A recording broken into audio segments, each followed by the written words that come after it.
আশামুড়িয়া মহাসভার প্রতিষ্ঠা দিবস অনুষ্ঠিত কুম্ভা চা বাগানে। আশামুড়িয়া মহাসভার কেন্দ্রীয় সমিতির প্রতিষ্ঠা দিবস ও সংবর্ধনা সভা অনুষ্ঠিত হল কুম্ভা চা বাগানে। মঙ্গলবার কুম্ভা শ্রমিক ক্লাব চত্বরে এই উপলক্ষে বিশাল আয়োজন করা হয়। মহাসভার কাছাড় জেলা সমিতির উদ্যোগে সকাল থেকে ছিল খাসা কর্মসূচি। দুপুরে অনুষ্ঠিত হয় সভা।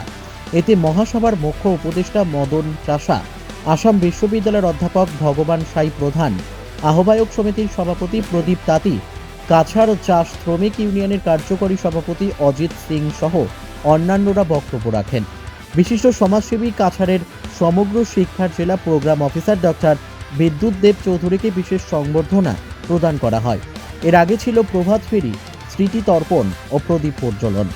বিকেলে পরিবেশিত হয় সাংস্কৃতিক অনুষ্ঠানে বরাক উপত্যকার বিভিন্ন স্থান থেকে উড়িয়া সহ অন্যান্য সমাজের বিশিষ্ট ব্যক্তিরা সভায় অংশগ্রহণ করেছেন।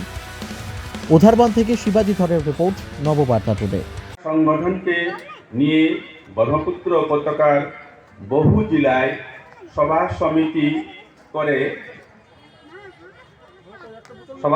করা হয়। আর এই প্রস্তুতির অন্তিম রূপটাই ছিল গত 2011 সালের 19-20 ফেব্রুয়ারি 10টা সমাজ সংগঠনের যৌথ সিদ্ধান্তের রূপে জন্ম হলো আসাম উড়িয়া মহাসভা, যার প্রতিষ্ঠাপক সভাপতি ছিল শ্রদ্ধেয় কমল তাঁতি মহাশয়, আর সাধারণ সম্পাদক ছিলেন শ্রদ্ধেয় অনন্ত নায়েক মহাশয়। পরপর আরও 3টি সংগঠন মহাসভার সাথে সামিল হয়ে মহাসভাকে মজবুত করে তোলে, যার বর্তমান রূপরেখা আমরা দেখতে পাচ্ছি।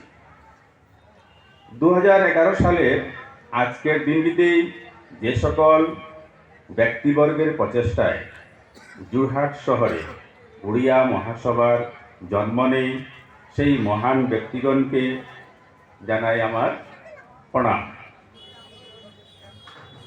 প্রশাসনিক বিসঙ্গতি যদিও আছে, কিন্তু মহাসভার সামিল করে বরাক ভ্যালির উড়িয়া সমাজকে উড়িয়া জাতির জয়যাত্রার সহযাত্রী করার জন্য আসাম উড়িয়া মহাসভাকে বরাক ভ্যালির সকল উড়িয়া জাতির পক্ষ থেকে ধন্যবাদ জ্ঞাপন করছি।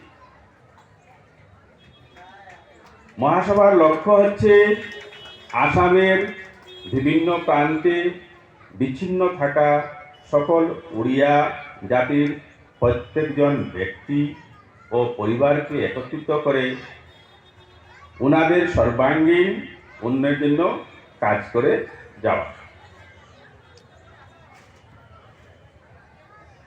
একটা জাতির পরম্পরা, শিক্ষা, সংস্কৃতি, ভাষা যখন বিনষ্ট হয়, তখন সেই জাতির অগ্রসর হওয়া কঠিন হয়ে পড়ে, যাহার মধ্যে আমরাও পড়ি। তাই এই মঞ্চ থেকে আমি আহ্বান করব, আমরা যেন আমাদের প্রতিটি পরিবারের প্রতিকাটাকে সুস্বীকৃত করতে অঙ্গীকারবদ্ধ হয়।